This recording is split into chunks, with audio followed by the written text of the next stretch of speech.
And welcome down to CONTYCHAT. My name is Brandon Lipaul. It's been a while since I'm here on a single or rather given episode, but I'm so excited to be back right here on CONTYCHAT once again because at this time around we are talking about something that is equally important when it comes to communication, okay? So what we're talking about, we're talking about sign language. So can you see that I'm doing all this kind of thing, but I have no idea what I'm actually doing. But anyways, before we get down to the lowdown, be sure to actually follow us on our socials. You can check us out on YouTube, that's Conti News. And also check this out, we have podcasts as well. So if you want to check out our previous episodes, you're more than welcome to do so at podcast.rtm.gov.my. Check out our previous episodes. So if you missed any of our amazing stuff on air, that's where you can go to, okay?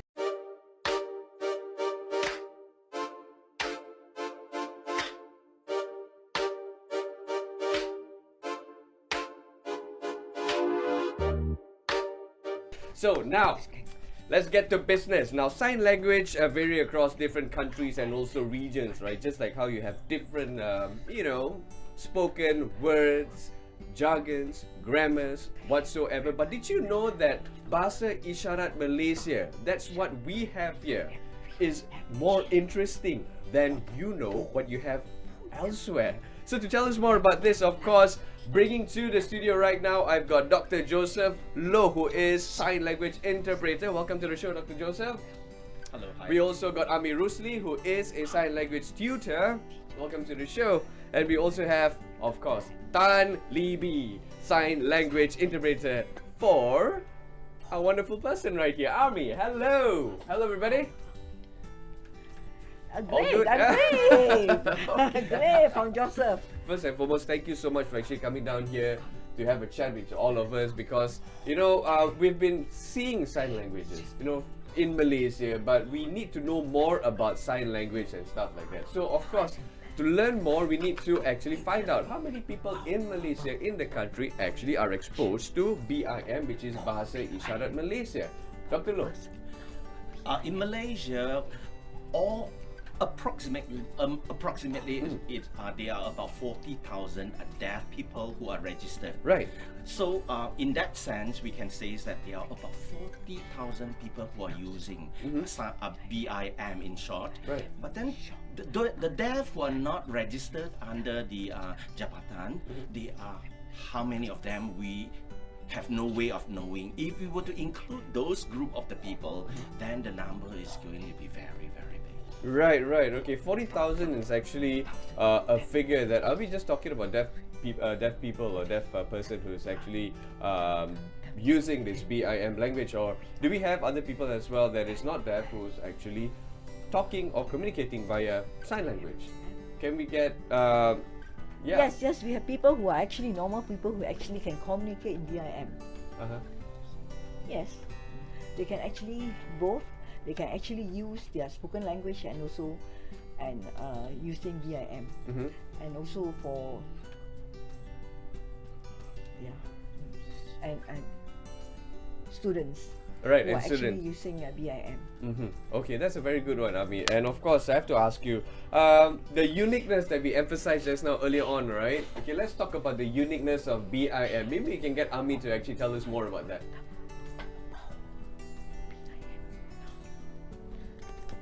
Before I explain, far back, those were the day, I would say, when I was growing up. I was in school. I was not deaf, Actually, I'm a hearing person. Oh, yeah. Yes, I'm a hearing person. When I was in school, when I was in kindergarten, until form 6, I was not using any hearing aid. When I entered the university, then I started to use the hearing aid. I have no knowledge of sign language at that time. And during the holiday, I actually I went to work I work with the community, deaf community, and I actually as a volunteer. VOO3 then I started to learn sign language when I was working as when I was a volunteer in the organization for the deaf, Right. or with the deaf community. Then I actually started to learn sign language. At that time, it was 2003. It was 2003 at that time. I was before that I didn't know anything about the deaf culture. Only then started in 2003 when I was exposed to the deaf community. I started to learn the deaf culture. Then I know. Then I actually learned how to sign and together and work with the deaf. I learned how to sign and work with the deaf. Okay, briefly, Armi, was it hard learning? At the beginning, I feel it was hard at the beginning. When you go into the deaf world, it became easy. Oh, right, fantastic, good job. And going to the deaf world became easy and. Right. Good on you, bro. Now, Dr. Loh, Thank you. I have to ask you, Dr. Loh. Of course, it's actually very important, right, that we interact daily, with the deaf community via sign language. But actually, let's talk about this role and how important it is, and how vital it is in terms of communicating to people out there. To be a sign interpreter, it is already becoming an agent between the two parties. Right. The first party we call the hearing, and another one is deaf. And without this bridge between these two persons, they cannot cross over. The message is hardly cross over. Well, I know that there are many methods that we can communicating by using writing and all that. But if they are an interpreter there to help them to interpret, the message will be crossed over 100%. And in that sense, the role of the interpreter is becoming the messengers, Right. the messengers between the two parties. And when the deaf is signing, the interpreter has to voice for the hearing. Otherwise, the hearing would not know what the deaf is talking about. That's right. And when the hearing is talking, the deaf cannot hear. Right. So the interpreter have to sign. So Right. that is playing the very crucial role in between these two parties. Right. Okay. And Dr. Loh, moving on to the next question, which is of course equally as important as well. Let's talk about misconceptions about BIM. Yeah. Could you please tell us more about that? A lot of people out there, they always believe that sign language is an equation. Equation to what? Equal to another language. For example, they may ask that, is sign language equal to Bahasa Malaysia? Or is sign language equal to Bahasa English? English? There is no equation here. It is a language by itself. And it is because of this misconception, a lot of people are interpreting when they start learning the sign language. They have the equation in their mind that they follow the structure of that language. Right. For example, when people who are speaking English, they will sign according to the word of the English. Right. And that is becoming sign exact English. And that is not accepted in the world of the JVIM. It's basically a big no-no, right? Yes. And why is it actually a big no-no? It is because in terms of the language, we know that there is a grammar, there's a procedure of the word by itself, and you are not using the right grammar. Right. How can you expect the deaf understand us? Can you imagine if someone who are not able to speak proper English, all broken and jumble up the word, you may understand a little bit, and it takes a lot of guessing work. Right. And when we sign in that way, we can't expect the deaf to guess what we are signing without the proper language. And therefore, what I want to say is that a sign language by itself is a language. Separated from all other languages, just like Mandarin, Tamil, and all that. That is brilliantly put into place, of course, because honestly, I had that thinking as well, that sign language, you basically sign for different languages where you you can do it differently, but that shouldn't be the case. It should be a generic one in which whereby everybody understands what you're trying to say. Be it when you're doing here in Malaysia, you go to Singapore, or you're probably out in Europe, it should be the same generic interpretation, right? Yes. Okay, fantastic. There's one very funny question that recently I was asked by one of the students of the sign language. She asked me, she said that if someone who was speaking English, am I going to sign the same thing? Yeah. Or when someone who was speaking Bahasa Malaysia, am I going to sign differently? Right. The answer is no. Sign language is a sign language. It should not bother whether this is English or this is Bahasa Malaysia. It's a language. Yes, it's a language by itself. Right. So it is very important that we, as a public, need to accept it as we are learning a language now. Okay, fantastic. And of course, unfortunately, we have to go for a quick break. Yeah, but when we come back, we're gonna have Armi. He's gonna tell us about how does knowing sign language, help everybody here in the country or wherever he is at. Okay, stay tuned. This is CONTYCHAT. We'll be right back. Orang kurang upaya adalah mereka yang mempunyai kekurangan jangka panjang. Terdapat 7 kategori OKU, iaitu fizikal, penglihatan, pendengaran, pertuturan, mental, pembelajaran dan pelbagai. Permohonan pendaftaran OKU boleh dibuat secara fizikal atau dalam talian. Mudah je kan? Terdapat 32 kemudahan dan keistimewaan sebagai OKU berdaftar dari pelbagai agensi. Antaranya, pengecualian bayaran pasport, pelepasan cukai pendapatan, keutamaan semasa pemberian vaksin COVID-19, kaunter khas OKU dan sebagainya. Untuk maklumat lanjut, sila layari laman sesawang oku.jkm.gov.my. And welcome back to CONTYCHAT. We are talking about sign language this time around, and very briefly we have Dr. Joseph Loh, who is a sign language interpreter. We have Armi Rusli, sign language tutor for deaf persons, and we have Tan Lee Bee, sign language interpreter this time around for Armi. Welcome to the show once again. Alright, so before we took a break, Armi, of course, I'm going to ask you this question, and you're going to tell us that, when it comes to sign language, it helps one another right here in Malaysia. Could you tell us more about how it can help literally everybody in the country, be it the deaf community or be it just a normal person out there? Okay. Everyone have their own language, right? Same, deaf have their own language. Our language, the name of our language is BIM, that is Bahasa Isyarat Malaysia. Okay. It's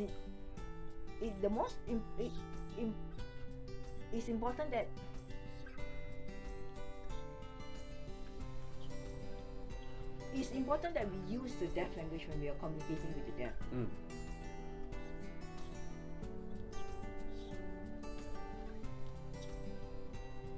In Malaysian, the hearing people, they know sign language.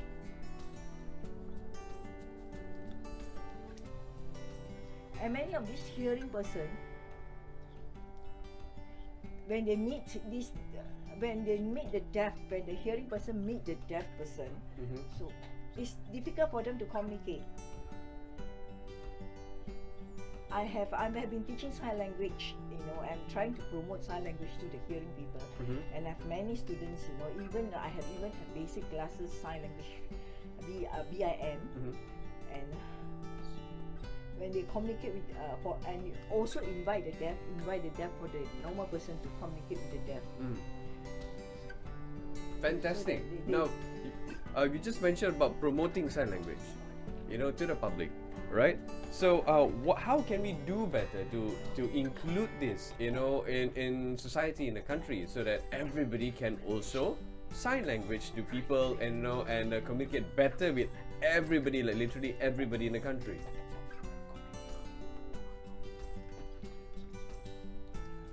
I'm using a lot of Facebook, IG, and TikTok, to teach sign language to. Every month I have classes which is free online. Right.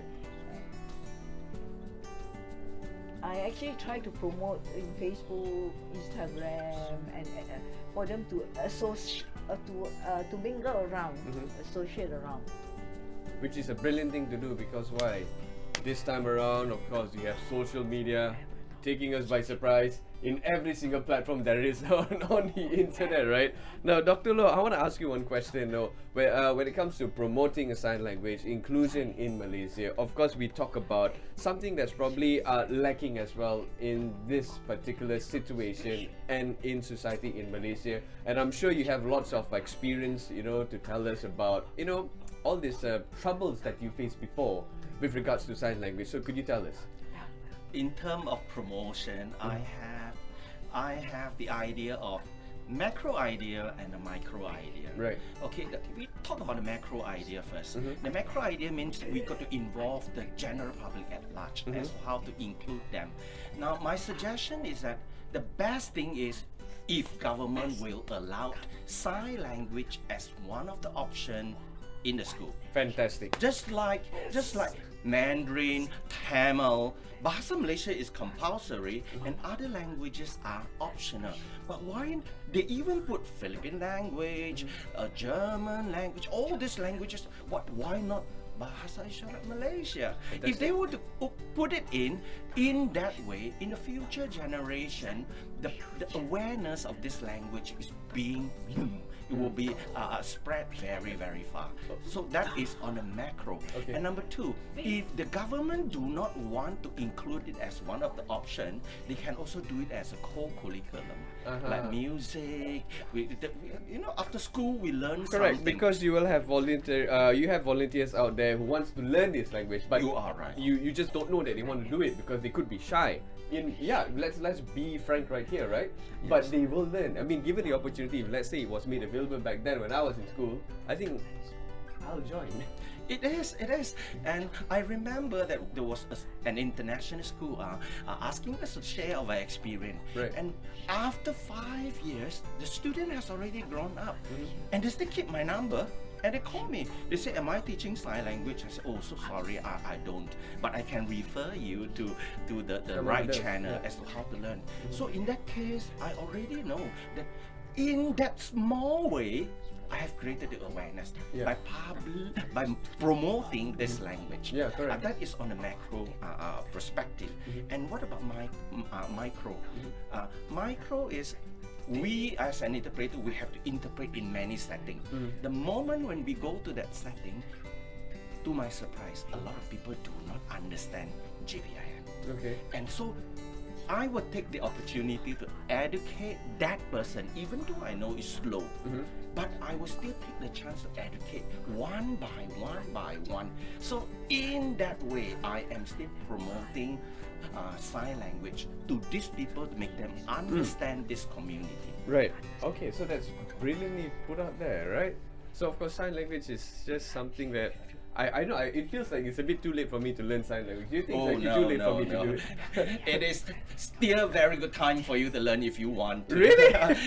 I encourage you. Armi, do you think so? You can learning sign language. There's no such thing as old. Anytime you can learn, no problem. But it's just the problem that I forget how to, do specific, I don't know how to spell, what if I forget when it comes to this? I mean, it's difficult in that sense, I don't know, but honestly, truth be told, Armi, how do we do this? Okay, don't worry. Never mind. It's okay. Of course, you learn the basic ABC numbers, and then you ask questions where Baby steps. and where can I meet all the baby steps, all the baby steps, baby steps. Okay, so you learn all the baby steps, all the basic signing. After that, and then after that, you have to communicate with the deaf. When you start communicating with the deaf, you learn, you pick up from deaf. The only thing you have to learn is the basic sign language. Okay. Yes. I'm going to sign out later by doing some sign language. Wonderful. and I know how to do it already. But of course, I want to ask you, you spoke about TikTok, right? Well, that's pure example of a technology. Now, it definitely has facilitated your communication with regards to sign language. Do you think that it carries Yeah, more yeah, right. positive than negative, or what do you think? Oh, do you know? No, a lot of the deaf we actually involved in the TikTok. Wow, there's so many deaf, and they have been promoting sign language in TikTok. So it definitely has facilitated.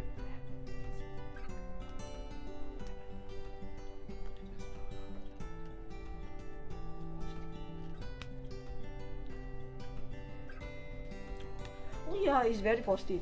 It's been actually facilitating a lot of the sign language to the public. And a lot of people know sign language actually through TikTok. A lot of people learn sign language through TikTok from Armi. Oh, so that's a good thing.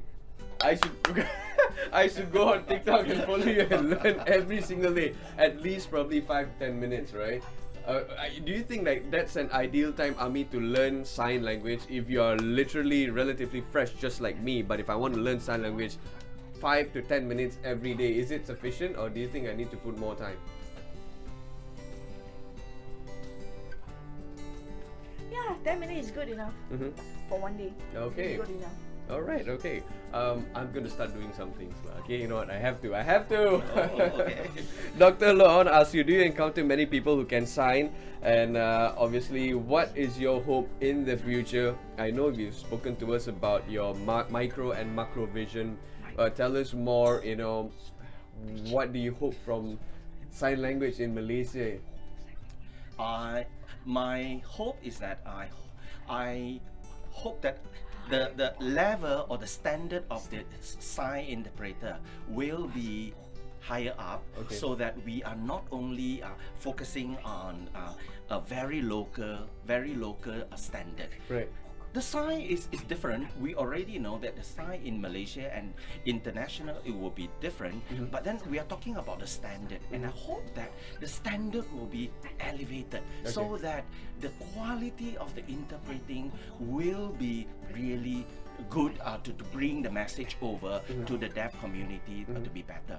Because many a time, our interpreters, I'm not referring to all, but just so-called the low standard is they sign SEE. What I hear is what I sign. Right. And that is called lexical sign. They only follow the lexical sign without signing the semantic of the message. So sign language is really not only depending on the sign, the lexical sign, but also what exactly the meaning is by drawing a good picture to the people. And these are the standard. When I expose myself to the international interpreter, I always see that they don't put in a lot of word, few word, but very, very clear the message. And that is the standard that I hope that JBIM in Malaysia can achieve in the future. That's nice. What about you, Armi? I hoped, for me, I hope the hearing person I hope that the hearing person will learn sign language, the basic sign language. One.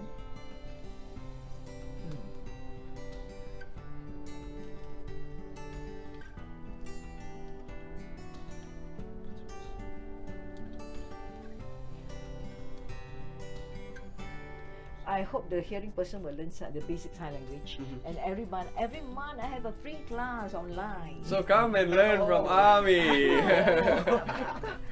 You know, how do you say thank you? Okay, cool.